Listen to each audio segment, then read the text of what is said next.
हर साल अपने लिए एक हेल्थ इंश्योरेंस ले रहा हूँ। लाइक ऐसे लगता है कि हर साल मेरा दिया गया पैसा वेस्ट हो गया। अगर इंसान बीमार हो जाए और 15 से 20 लाख रुपए का इकट्ठा खर्चा आ जाए, वो एक साथ भरना इंसान को 10, 15, 20 साल पीछे ले जाता है। अब मेरी पॉलिसी चेक कौन करेगा कि भाई इसमें मेरे को क्लेम मिलेगा नहीं मिलेगा? ऐसा बहुत से लोगों के साथ होता है। तो उस टाइम आपको पता होना चाहिए आपका अप्रोच क्या। मान लो आज आपने कोई हेल्थ इंश्योरेंस पॉलिसी ली, क्लेम अगले 3-4 साल तक आपको नहीं मिलेगा, है ना, क्योंकि जब पैसा है होता तो फिर पॉलिसी क्यों लेते। अब Mukesh Ambani health insurance policy लेके क्या करेगा? अब पैसा नहीं है तभी तो हम प्रोटेक्शन ले रहे हैं ना। अब मेरे को ना क्लेम लेने का प्रोसेस बताओ कि लाइक किसी बंदे को कुछ हुआ तो हम कैसे कंपनी को अप्रोच करें भाई, मतलब कैसे क्लेम कैसे मिलता है? भाई मेरे को एक बात बताओ, जो ये हेल्थ इंश्योरेंस है ये काम की चीज़ है भी कि नहीं है? मतलब हर साल अपना प्रीमियम भरो, कुछ होता है नहीं, मतलब पैसा वेस्ट हो जाता है। तो मतलब आपके अकॉर्डिंग ये काम की चीज़ है कि नहीं है? देखो, पहली चीज़ तो अगर आप ये बात कह रहे हो ना कि आप हर साल हेल्थ इंश्योरेंस का प्रीमियम देते हो, पैसा वेस्ट हो जाता है, तो आप भगवान से यही दुआ करो कि आपका हर साल पैसा वेस्ट ही होता रहे। हेल्थ इंश्योरेंस हम क्यों कराते हैं भाई? हमें एक सुरक्षा चाहिए। कल को देखो, आज की डेट में इंडिया के अंदर जो मेडिकल एक्सपेंस है वो बहुत ज़्यादा हो चुका है। अब आप एक चीज़ बताओ, पहले तो मेरे को ये बताओ आपके पास कितने अमाउंट का हेल्थ इंश्योरेंस है? 25 लाख का है।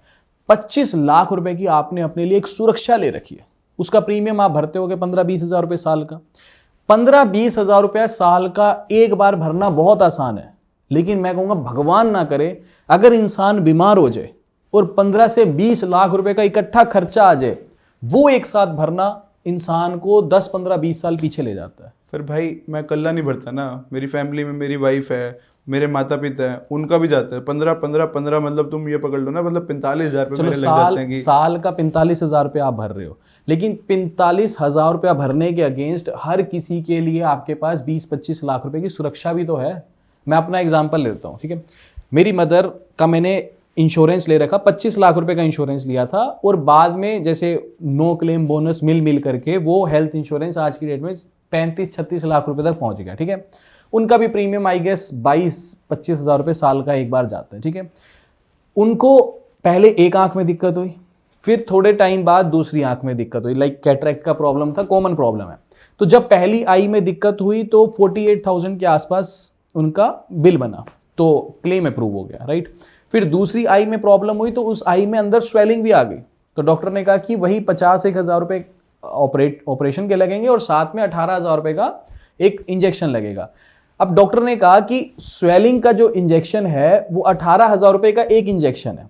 अब स्वेलिंग एक इंजेक्शन में भी ठीक हो सकती है, अदरवाइज अगर नहीं हुई तो मैक्स टू मैक्स 36 इंजेक्शंस लगेंगे। हर महीने एक इंजेक्शन लगेगा जब तक स्वेलिंग ना जाए।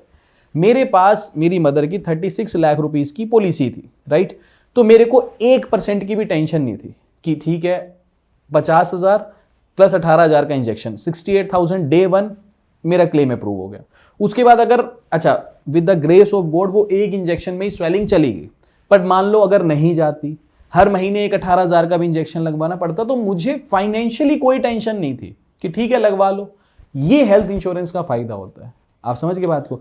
मैं अपनी मदर के लिए पैसा भर रहा हूं, मान लो साल में एक बार 20-22-25 हज़ार रुपये भर भी दिया तो डजेंट मैटर। आप समझो अभी तक मैं मेरी मदर का 1 लाख से ऊपर का क्लेम ले चुका हूं, मतलब 4 साल का उनका प्रीमियम का पैसा मैं ले चुका हूं।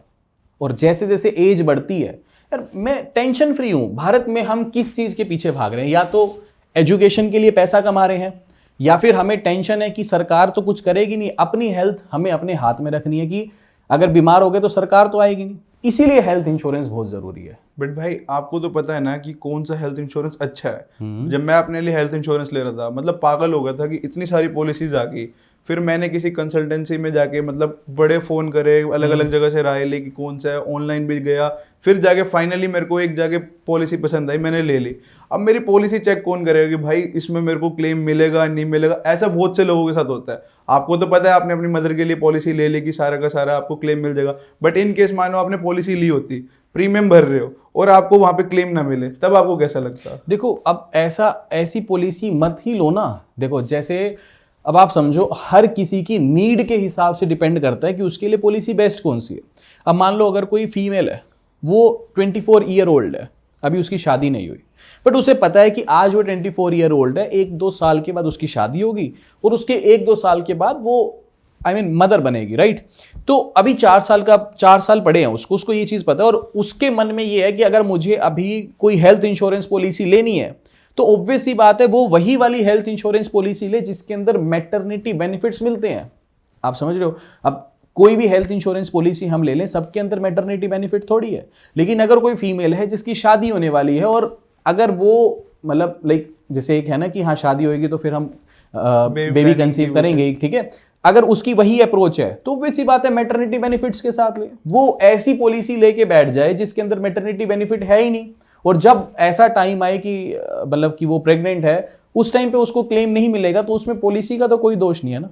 तो उस टाइम आपको पता होना चाहिए आपका अप्रोच क्या। अब मान लो जब हम हेल्थ इंश्योरेंस लेते हैं तो उसमें एक चीज होती है कि अगर आपको पहले से ही कोई बीमारी है ना, मान लो आज आपने कोई हेल्थ इंश्योरेंस पॉलिसी ली, आपको पहले से ही कोई बीमारी है, उस बीमारी का क्लेम अगले 3-4 साल तक आपको नहीं मिलेगा। इसको हम बोलते हैं वेटिंग पीरियड। जैसे अगर किसी को किडनी का प्रॉब्लम है तो किडनी का कोई भी क्लेम आ जाए, कुछ भी दिक्कत आ जाए किडनी से रिलेटेड, तो उसको एकदम क्लेम नहीं मिलेगा। आज अगर आपने पॉलिसी ली है, मान लो उस पॉलिसी का वेटिंग पीरियड 2 साल का है, ठीक है, किसी को किडनी की दिक्कत है तो इसको हम बोलते हैं प्री एग्जिस्टिंग डिजीज, यानी पॉलिसी लेने से पहले ही डिजीज है, अब उसका वेटिंग पीरियड है। कुछ कंपनीज कहती हैं कि अगर आपको प्री एग्जिस्टिंग डिजीज है तो उसका वेटिंग पीरियड 1 साल है। कुछ कंपनी कहेंगी अगर किसी को प्री एग्जिस्टिंग डिजीज है तो उसका वेटिंग पीरियड 4 साल है। समझ के बात को? अब किसी को प्री एग्जिस्टिंग डिजीज है, समझ के बात को, तो उसके लिए बेस्ट पॉलिसी कौन सी होगी? जिसका वेटिंग पीरियड 1 साल हो। वो कहेगा 1 साल टपे तो मेरे को जो भी दिक्कत है और मैं कल को बीमार हूं तो मेरे को क्लेम मिल जाए। अब कोई इंसान फिट एंड फाइन है, ठीक है, उसके लिए एक ऐसी पॉलिसी है जिसके बाकी फीचर्स तो बहुत अच्छे हैं लेकिन उसका प्री एग्जिस्टिंग डिजीज का जो वेटिंग पीरियड है वो मान लो 5 साल है, तो वो तो कहेगा मेरे को ये पॉलिसी भी चलेगी, मैं कौन सा बीमार हूं।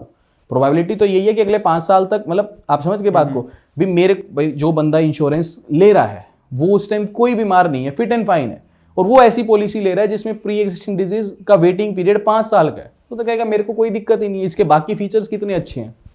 आप समझ गए? तो आपके लिए पॉलिसी बेस्ट कौन सी है ये आपकी नीड के ऊपर डिपेंड करेगा। आप ये नहीं कह सकते कि जी आईसीआईसीआई लोम्बार्ड की सारी पॉलिसीज अच्छी हैं क्योंकि वो ब्रांड अच्छा है, या फिर आपको अगर टाटा एआईए पसंद है तो उनकी पॉलिसीज नहीं। आपकी नीड क्या है, आपकी सिचुएशन क्या है, उसके ऊपर डिपेंड करेगा सारी चीजें। अब भाई पॉलिसी के अंदर बहुत सारी चीज़ें होती हैं। मान लो कोई बंदा पॉलिसी लेने जाएगा, इतनी सारी चीज़ें लिखे आ जाएंगी, किसी को पता ही नहीं होता। तो इस वीडियो में मैं आपसे सारी की सारी चीज़ें पूछने वाला हूं, आप एक एक करके पूछो जो आपको पूछना है, सारा का सारा क्लियर हो जाए। पर पहले सबसे पहले मेरे को ये बताओ कि मतलब आपको पता है हेल्थ इंश्योरेंस में कमीशन बहुत होता है कि लाइक अब भाई बैंक भी बेच रहे हैं, ऑनलाइन प्लेटफॉर्म भी बेच रहे हैं, गली गली में एजेंट भी बेच रहे हैं, तो बंदा कहाँ से ले? बंदा कंफ्यूज हो जाता है कि भाई मैं कहाँ से लूं। मैं बताता हूँ, कहीं से मर्जी ले लो, बट 2 तरह की होती है, एक होती है ग्रुप पॉलिसी, एक होती है रिटेल पॉलिसी। आपको ग्रुप पॉलिसी नहीं लेनी, सिंपल सी चीज है। ग्रुप पॉलिसी, जैसे मान लो ग्रुप पॉलिसी कहाँ बिकती है, जैसे मान लो कोई इंसान नौकरी कर रहा है तो जिस जगह वो नौकरी करता है वो जो कंपनी होती है वो पॉलिसी दे देती है। समझ के बात को? वो क्या करती है, मान लो उसके अंडर 1000 एम्प्लॉय है तो इंश्योरेंस कंपनी से 1000 लोगों के लिए ग्रुप पॉलिसी ले लेती है। लेकिन उस ग्रुप पॉलिसी का फायदा ये नहीं होता कि जिस दिन आप नौकरी छोड़ोगे उस दिन आपकी पॉलिसी भी खत्म होगी, राइट। या फिर कई बार बैंक्स में हम जाते हैं, बैंक जैसे अब मान लो कोई भी एक बैंक है, जैसे नाम नहीं लेते, किसी भी एक बैंक का किसी इंश्योरेंस कंपनी, जैसे मान लो एक्सिस बैंक है, एक उदाहरण लो, एक्सिस बैंक का मान लो किसी भी, मान लो फॉर एग्जांपल टाटा एआईए के साथ टाई अप है, ठीक है, तो एक्सिस बैंक ने टाटा एआईए से ग्रुप पॉलिसी ले ली, ठीक है, उसने कहा कि मेरे को अपने 1 लाख कस्टमर्स के लिए ग्रुप पॉलिसी दे दो, समझ गए, और आपने वो ग्रुप पॉलिसी परचेज कर ली। जब तक वो टाई अप है तब तक आपकी पॉलिसी चलेगी, जिस दिन वो टाई अप टूट गया है ना, आपकी पॉलिसी भी बंद होगी। पर जैसे मानो मैं किसी बैंक में जाके पॉलिसी लेता हूँ और मान ली कि ग्रुप पॉलिसी है कि वहाँ पे टाई अप टूट गया, तो बैंक कुछ ना कुछ तो अलग से करके देता होगा ना अपने। देखो करके देगा बैंक, उस टाइम पे ये कर सकता है, अगर बैंक अच्छा हुआ तो वो कहेगा, मान लो एक्सिस बैंक का एग्जाम्पल है, उसका टाटा एआईए के साथ टाई अप नहीं है, कुछ भी उसका एग्जाम्पल ले रहे हैं, मान लो एक्सिस बैंक का टाटा एआईए के साथ टाई अप है, कल को वो अलायंस टूट गया, ठीक है जी, तो एक्सिस बैंक ये कहेगा मैंने अपने 1 लाख कस्टमर्स के लिए ग्रुप पॉलिसी ली थी, अब टाटा एआईए के साथ अलायंस टूट गया, मैं नीवा बूपा के साथ अलायंस कर लेता हूं। आप समझ के बात को? वही सेम पॉलिसी नीवा बूपा के साथ टाई अप हो जाएगी, ठीक है। लेकिन ये एक चांस है, हो सकता है उनका दूसरे के साथ टाई अप ना बने, हो सकता है बैंक उस प्रोडक्ट को डिसकंटिन्यू कर दे। आप एक चीज समझो, हेल्थ इंश्योरेंस कस्टमर और इंश्योरेंस कंपनी के बीच सिर्फ और सिर्फ 1 साल का एग्रीमेंट है। अगर इंश्योरेंस कंपनी या कोई बैंक जो ग्रुप पॉलिसी लेके बैठा है या रिटेल पॉलिसी की भी बात करो, 1 साल के बाद अगर कोई इंश्योरेंस कंपनी कहती है भाई हम प्रोडक्ट को डिसकंटिन्यू कर रहे हैं, तो वो उनकी मर्जी है, समझ गए। ग्रुप पॉलिसी का नुकसान ये होता है कि ग्रुप पॉलिसी अगर बंद हो गई तो आप उसको दूसरी कंपनी में स्विच नहीं कर सकते, यानी पोर्ट नहीं कर सकते, समझ गए। जैसे सिम कार्ड होता है, एयरटेल का सिम है तो पोर्ट कर सकते हैं ना कहीं पे, ग्रुप पॉलिसी को आप दूसरी कंपनी में पोर्ट नहीं कर सकते, बिल्कुल नई शुरुआत से दूसरी कंपनी में फिर पॉलिसी लेनी पड़ेगी, ठीक है। लेकिन मान लो, एक एग्जांपल लो कि किसी ने 22 साल की उम्र में एक हेल्थ इंश्योरेंस पॉलिसी ली, उस टाइम वो फिट एंड फाइन था। मान लो 20 साल उसकी health insurance policy group policy ही चलती रही, आज वो 42 का हो गया। जब पॉलिसी ली थी तब फिट एंड फाइन था, लेकिन अब 42 की उम्र में उसको बीपी, शुगर, थायराइड, पता नहीं कुछ कुछ बीमारियां हो गई। अब वो मान लो ग्रुप पॉलिसी में बैंक का अलायंस टूट गया, समझ गए। अब उसने, बैंक ने प्रोडक्ट ही डिसकंटिन्यू कर दिया, बोले हम पॉलिसी डिसकंटिन्यू कर रहे हैं, नई तरीके से किसी दूसरी हेल्थ इंश्योरेंस कंपनी से ले लो, ठीक है। अब जो 42 की एज में है उसको बीमारियां भी हैं, अब वो नई शुरुआत से अगर किसी दूसरी कंपनी में जाएगा, एक तो उससे प्रीमियम बहुत ज्यादा लेंगे, ठीक है। दूसरी बात, अब क्योंकि उसको इतनी बीमारियां, तो दूसरी हेल्थ इंश्योरेंस कंपनी उसको पॉलिसी भी नहीं देगी, समझ गए। तो ग्रुप पॉलिसीज सस्ती होती हैं। जब हम बैंक में जाते हैं हम क्या कहते हैं, इतनी महंगी हेल्थ इंश्योरेंस पॉलिसी, बैंक कहेगा अच्छा सस्ते वाली भी है हमारे पास, वो बिना बताए फिर ग्रुप पॉलिसी बेच देगा। आप ऑनलाइन कंपेयर करोगे, बैंक में आपको इतनी सस्ती मिल रही होगी, वो कहोगे ले ले भाई, बहुत अच्छी बात तो है। भाई पता कैसे चलेगा ये ग्रुप पॉलिसी और रिटेल पॉलिसी कौन सी अब आप बैंक में जाते हो तो बैंक हमेशा ग्रुप पॉलिसी नहीं देता, कई बार बैंक ग्रुप पॉलिसी चिपका देता है। 90% केसेस में रिटेल ही देगा, हमें रिटेल पॉलिसी ही लेनी है, ग्रुप पॉलिसी नहीं लेनी। अब बात आती है पता कैसे चलेगा, जब आप रिटेल पॉलिसी लोगे, ठीक है। फॉर एग्जांपल मान लो आप एक्सिस बैंक में गए, एक्सिस बैंक का भी हमने टाटा एआई के साथ टाइप का एग्जांपल लिया। एक्सिस बैंक में गए और आपने टाटा एआई की हेल्थ इंश्योरेंस पॉलिसी ले ली, ठीक है।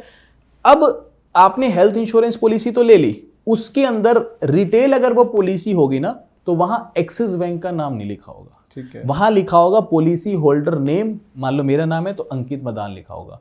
अगर आपकी ग्रुप पॉलिसी है तो पॉलिसी होल्डर नेम में एक्सिस बैंक लिखा होगा। ये तरीका है आपको चेक करने का। अगर कोई बंदा ऑनलाइन या फिर एजेंट से लेता है, ये तो आपने बैंक का ऑनलाइन अगर आप पॉलिसी लेते हो, जैसे क्या है, डिट्टो इंश्योरेंस हो गया, पॉलिसी बाजार हो गया, यही एग्रीगेटर्स हैं बस, 2-3 इनसे अगर आप पॉलिसी लेते हो तो ये हमेशा आपको रिटेल पॉलिसी देते हैं। ये ग्रुप पॉलिसी क्यों देंगे, समझ गए बात को। यहां रिटेल पॉलिसी मिलेगी, घर के आसपास जो एजेंट है छोटे मोटे, वो तो स्मॉल स्केल पे ही काम कर रहे हैं, वो भी रिटेल पॉलिसी देंगे। जनरली ये इशू बैंक्स के साथ ही आता है, क्योंकि बैंक्स अपने कस्टमर्स के लिए एक ग्रुप पॉलिसी बना लेते हैं, वो टाई अप कर लेते हैं किसी के साथ। आपको बैंक से लेनी है, आप बैंक से भी ले सकते हो, बट बैंक जाके आपको ये कहना होगा कि मुझे रिटेल पॉलिसी ही लेनी है, ठीक है। यानी अगर आप बैंक जाकर के नीवा बूपा की पॉलिसी लेना चाहते हो तो नीवा बूपा की ही लोगे, ठीक है। किसी बैंक जाके आईसीआईसीआई लोम्बार्ड, तो चलो आईसीआईसीआई बैंक ही बेचेगा, जैसे आईसीआईसीआई बैंक अलग है, आईसीआईसीआई लोम्बार्ड अलग है। लोम्बार्ड उनका एक तरह से प्रोडक्ट हो गया इंश्योरेंस सेगमेंट में। और कोई एग्जांपल ले लो, मतलब जिसके साथ भी टाई अप है, वो किसी भी बैंक में जा रहे हो तो बोलोगे कि मेरे को प्रॉपर रिटेल पॉलिसी चाहिए इंश्योरेंस की, समझ गए। अब एक चीज तो ये क्लियर होगी कि भाई हमें रिटेल पॉलिसी लेनी है, ग्रुप पॉलिसी को अवॉइड करना है, ठीक है। अब दूसरी चीज ये आती है कि भाई मतलब इतनी बड़ी लाइफ साइकिल है, जैसे कोई बच्चा नया पैदा हुआ है, कोई 2-3 साल का बच्चा, कोई 5-7 साल का है, कोई मतलब समझ गए ना, मतलब पूरी की पूरी लाइफ साइकिल है कि 70-80 साल का भी एक बूढ़ा बैठा है।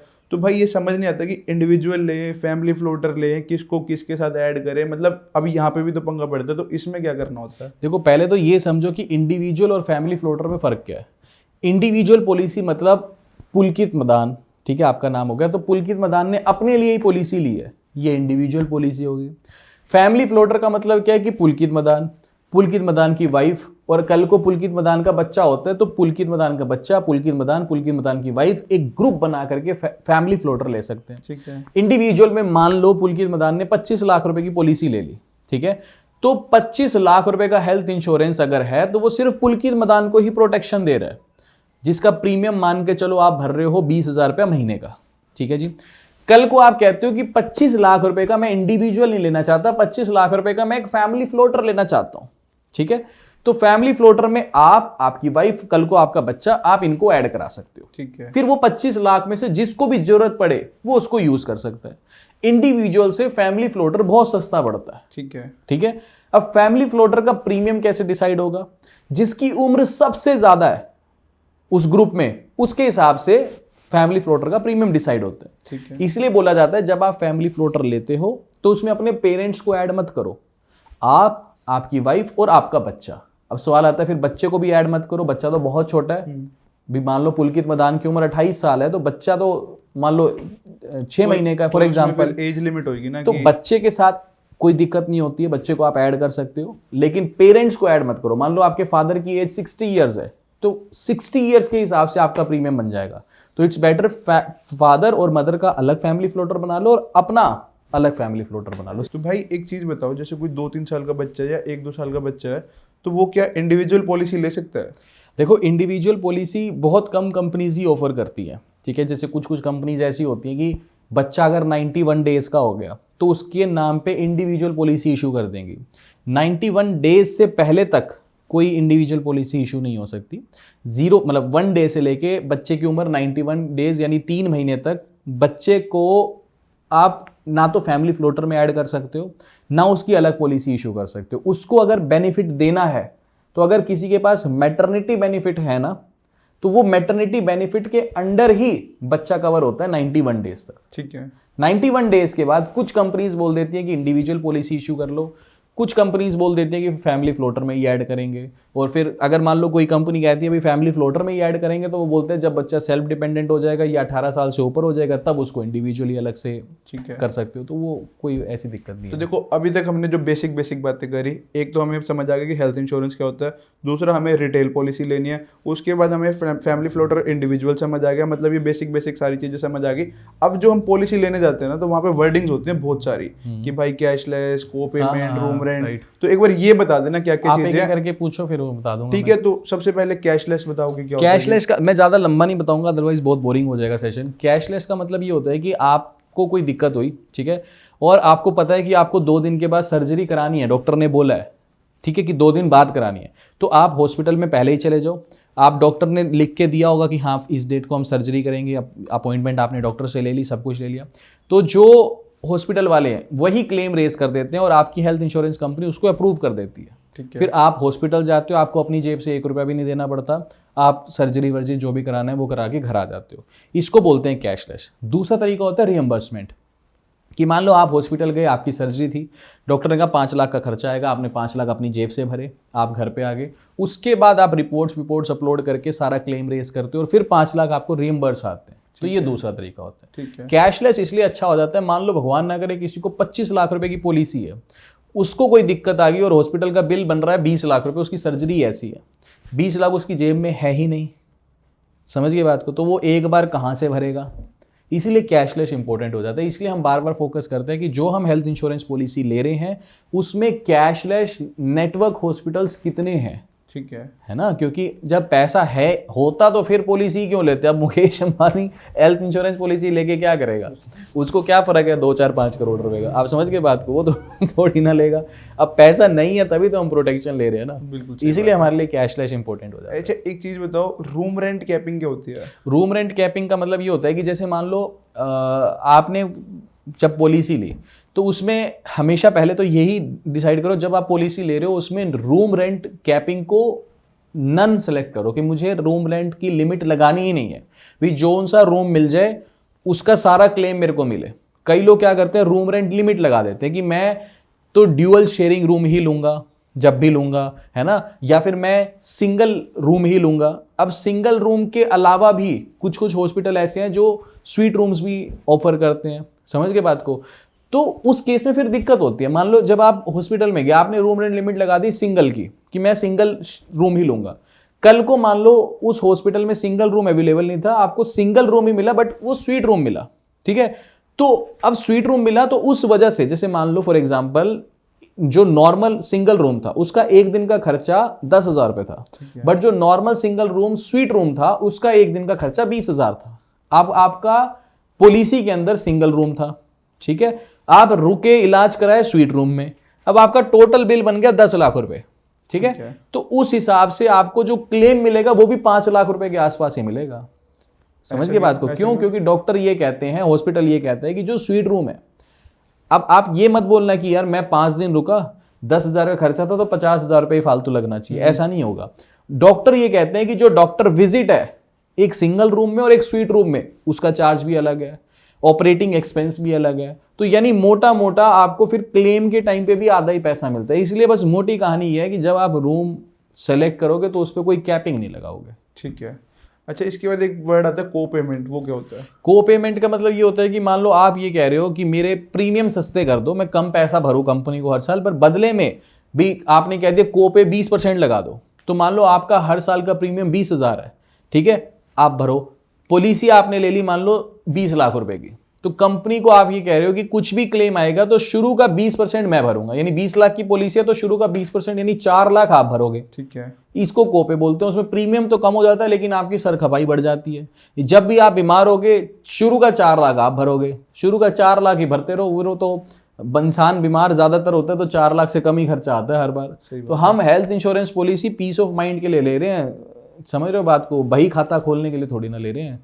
तो इसलिए ये सब चीजें मत ऐड करो। फिर ये सारी चीजें इन्होंने कंपनी वालों ने दी, तो कंपनी अपने प्रॉफिट के लिए देती है ना, भाई उन्होंने भी तो कमाना है। अब एक चीज, चलो इस टॉपिक से हटके बताता हूँ, टर्म इंश्योरेंस होता है। टर्म इंश्योरेंस में एक टर्म आती है कि लिमिटेड पे में पे कर दो, जल्दी प्रीमियम भर दो, या फिर रिटर्न ऑफ प्रीमियम जैसी चीजें होती हैं। वो क्यों है? वो कस्टमर बेनिफिट के लिए थोड़ी है, वो तो कंपनी के बेनिफिट के लिए है ना।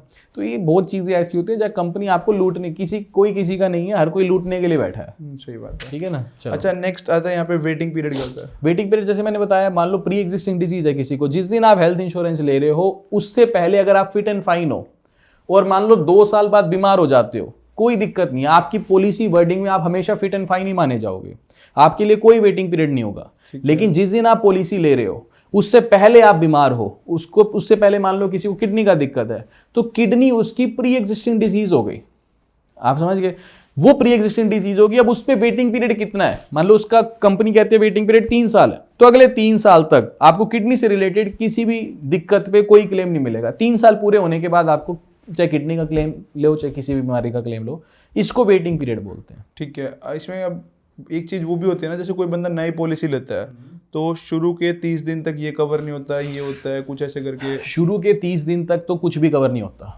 ठीक है। कंपनी ये कहती है आज पॉलिसी ले ली, ठीक है, शुरू के 30 दिन तक आपको कोई क्लेम नहीं मिलेगा। आप चाहे फिट एंड फाइन घोषित कर दो खुद को डे 1 पे, आपको 15 दिन के बाद हार्ट की दिक्कत होगी, कोई क्लेम नहीं मिलेगा। क्योंकि कंपनी कहती है कि आपका इंसान ने झूठ बोल के पॉलिसी लियो, डॉक्टर ने पहले कहा भाई 20 दिन के बाद इलाज करेंगे, सर्जरी करेंगे, आज इसने हेल्थ इंश्योरेंस पॉलिसी ले लियो, खुद को फिट एंड फाइन बता दिया, और 1 महीने तक कोई क्लेम नहीं मिलेगा। सिर्फ एक क्लेम मिलेगा एक्सीडेंट का, क्योंकि एक्सीडेंट थोड़ी ना इंसान का एक्सीडेंट हो गया और बंदा कह रहा है पॉलिसी ले लेता हूँ फिर इलाज कराऊंगा, ठीक है।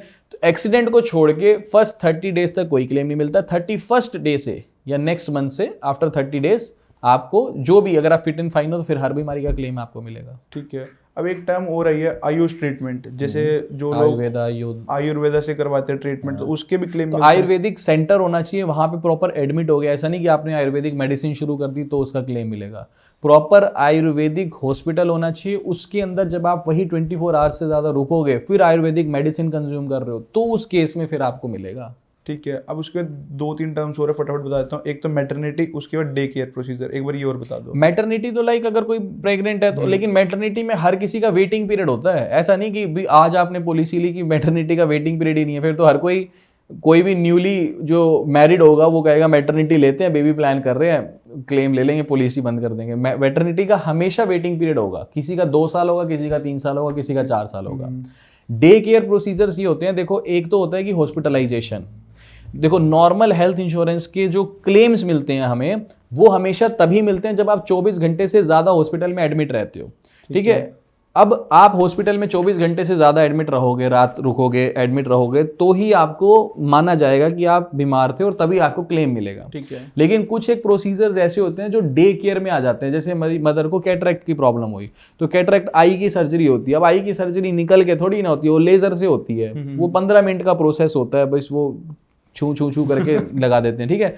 तो उसको डे केयर प्रोसीजर्स बोलते हैं। भगवान न करे किसी को किडनी का दिक्कत है, डायलिसिस कराने जाता है इंसान, वो डे केयर प्रोसीजर है, ठीक है। कीमियो कराता है, कैमियो जो भी बोलते हैं उसको, वो डे केयर प्रोसीजर है। तो ये सारे डे केयर प्रोसीजर्स होते हैं, ठीक समझ है। गए। उसके बाद नेक्स्ट टाइम यहाँ पे आती है प्री हॉस्पिटलाइजेशन और पोस्ट हॉस्पिटलाइजेशन, तो अभी ये क्या है? प्री हॉस्पिटलाइजेशन मतलब अब मान लो किसी को किडनी का दिक्कत है, नया नया किसी को शुरू हुआ है, तो शुरू में तो डॉक्टर दवाई देता है ना, सोचता है कि दवाई से ही क्या पता ठीक हो जाए। तो ऐसा थोड़ी कि आज आपको कोई कोई डॉक्टर के पास जाएगा, कहेगा किडनी का दिक्कत हो रहा है, कुछ भी लगा लो, डॉक्टर कहेगा भाई लेट जा तेरी सर्जरी कर दूंगा। शुरू में तो दवाई देगा, मान लो 20 दिन दी, 25 दिन दी, 30 दिन दी, नहीं ठीक हो रहा तो वो कहेगा कि चल यार अब ऑपरेट करते हैं, जो भी चीज़ है ऑपरेट करेगा, फिर घर भेज देगा। अब जिस दिन घर भेजेगा उसके बाद भी तो दवाई चलेगी, बिल्कुल। ठीक है।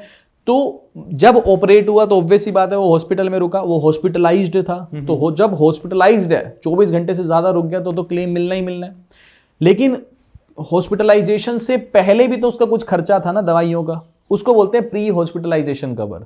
और बीमारी का ऑपरेशन करने के बाद वो घर चला गया, उसके बाद भी कुछ दवाइयों का खर्चा होगा, उसको बोलते हैं पोस्ट हॉस्पिटलाइजेशन कवर। ठीक है। तो प्री हॉस्पिटलाइजेशन कवर कुछ कंपनीज बोलती है हम 60 डेज का देंगे, पोस्ट हॉस्पिटलाइजेशन कवर कुछ कंपनीज बोलती है 180 डेज का देंगे, यानी 6 महीने का। ठीक है। तो अगर कोई कंपनी ऐसा बोल रही है तो वो ये कह रही है कि हॉस्पिटलाइज्ड होने से 2 महीने पहले तक दवाइयों का खर्चा भी आपको देंगे, हॉस्पिटलाइज्ड होने के 6 महीने बाद तक जो दवाइयां खाओगे उसका भी रिएम्बर्समेंट हम आपको देंगे। ठीक है। समझ गए। तो इसको बोलते हैं pre and post hospitalisation cover. एक चीज और है, कैशलेस जो आप लेते हो उसमें आपकी बीमारी का, वहां रहने का सारा खर्चा कवर हो जाता है, लेकिन दवाइयां जो आप लेते हो उसका हमेशा रिएम्बर्स ही होता है, वो कैशलेस में कवर नहीं होता। अब एक चीज यहाँ पर और आती है, रिस्टोरेशन बेनिफिट। अब ये क्या चीज है? रिस्टोरेशन बेनिफिट मतलब ये होता है कि मान लो अगर किसी ने 20 लाख रुपए की पॉलिसी ली, ठीक है, अब उसको कोई दिक्कत हो गई, वो हॉस्पिटल में गया, 15 लाख का खर्चा आ गया, 15 लाख का खर्चा आ गया, घर आया, 5 लाख रुपए बच गया पॉलिसी के अंदर, लेकिन कंपनी कहती है हम रिस्टोरेशन बेनिफिट दे रहे हैं, यानी जो आपने पैसा यूज किया हम उसको दोबारा रिस्टोर कर देंगे, इसको रिस्टोरेशन बेनिफिट बोलते हैं। समझ गए। अब सवाल आता है, काफी लोग कंफ्यूज हो जाते हैं कि फिर हम 20 लाख 25 लाख 1 करोड़ की पॉलिसी क्यों ले, हम 5 लाख की पॉलिसी लेते हैं, जब बीमार होंगे घर वापिस आएंगे वो दोबारा से रीस्टोर हो जाएगी, जब दोबारा बीमार होंगे तो दोबारा से रीस्टोर हो जाएगी। ये बड़ा कवर इसलिए लिया जाता है, मान लो आपने 5 लाख की पॉलिसी ले ली, पहली बारी में ही हमने क्या एग्जाम्पल लिया कि 15 लाख का क्लेम आ गया, तो जब 15 लाख का क्लेम आ गया तब तो 10 लाख जेब से ही देना पड़ेगा ना। सही बात। समझ गए। दूसरी बात, मैंने वीडियो के स्टार्टिंग में आपको बोला था कि ये जो हेल्थ इंश्योरेंस है ये कस्टमर और इंश्योरेंस कंपनी के बीच में 1 साल का कॉन्ट्रैक्ट है। आज रिस्टोरेशन बेनिफिट है, कल को इस फीचर को वो कंपनी एलिमिनेट कर दे, आप 5 लाख रुपए की छोटी सी पॉलिसी लेके बैठे हो, भगवान न करे वो इंसान कल को बीमार हो जाए तो अपना पॉलिसी का कवर भी नहीं बढ़ा पाएगा। इसीलिए अपने बेस कवर के ऊपर रिलाय करो, फालतू की चीजें लेने की जरूरत नहीं है ज्यादा।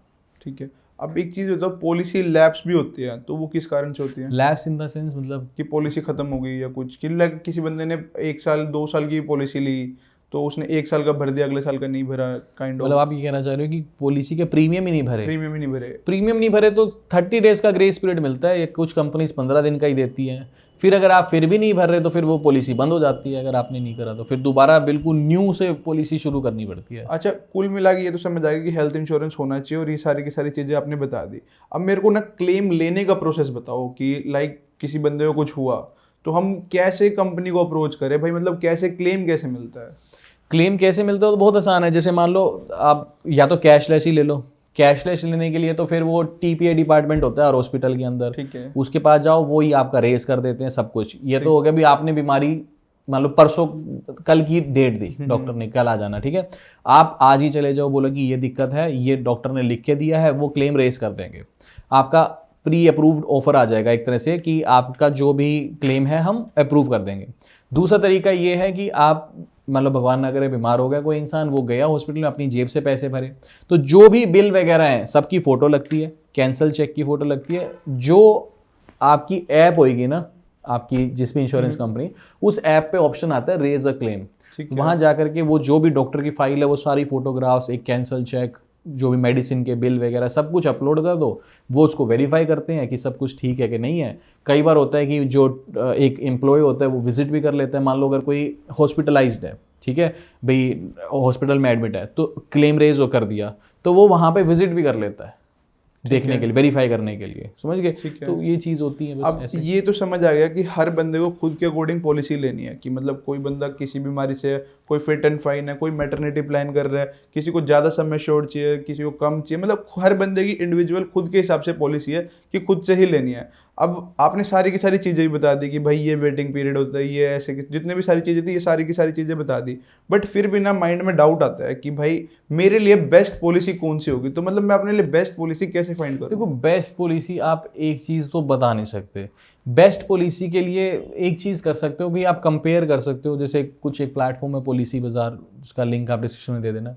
उनका बेनिफिट ये होता है कि वहाँ मल्टीपल पॉलिसीज़ होती हैं, वहाँ पे आप फिल्टर्स वगैरह लगा करके आप वेरीफाई कर सकते हो। जैसे किसी को डालना है कि फॉर एग्जांपल अभी हम बात कर रहे थे कि वेटिंग पीरियड है, तो किसी को मान लो किसी बीमारी से रिलेटेड कुछ दिक्कत है, वहाँ फिल्टर लगा लो कि वेटिंग पीरियड मेरे को 1 साल ही सेलेक्ट करना है, मैं 3-4 साल वाला नहीं ले सकता। ठीक है। तो वो बस एक वो प्लेटफॉर्म है जिस पे आप इजीली कंपेयर कर सकते हो। एज सच किसी के लिए हम ये नहीं कह सकते कि ये आईसीआईसीआई लोम्बार्ड की ही पॉलिसी बेस्ट है जी, ऐसे आप नहीं कह सकते। वो आपकी रिक्वायरमेंट के ऊपर, वैसे वहाँ पे जा करके आप इजीली, मतलब मेरे को ठीक लगता है पॉलिसी बाजार प्लेटफॉर्म, वहाँ पे आप कंपेयर कर सकते हो चीज़ों को। तो वो ट्राई कर लेना, जो आपकी नीड है उस हिसाब से पॉलिसी मिल जाएगी। मतलब 3-4 पॉलिसी कंपेयर होने के बाद ही बंदा अपने लिए हाँ, बता मतलब सकता है कंपेयर देखो, हर मैंने वही बताया ना, एक पॉलिसी ऐसी नहीं है आपके लिए जो बेस्ट पॉलिसी है मेरे लिए बेस्ट नहीं हो सकती ना। आप चाहे समझ हम गए? वहां से लें चाहे ना लें, मतलब कहीं से ले, बट एक पॉलिसी फाइंड कर सकते हैं कि यस, हाँ वो चीज़ है। तो थैंक यू अंकित जी, सारे का सारा आपने बिल्कुल डिटेल में बताने के लिए। बाकी मैं अपनी ऑडियंस को कहना चाहूंगा, अगर किसी को फिर भी कुछ डाउट हो तो नीचे comment section is open for you. बाकी मिलते हैं हम नेक्स्ट वीडियो में। Till then have a right path means focus path.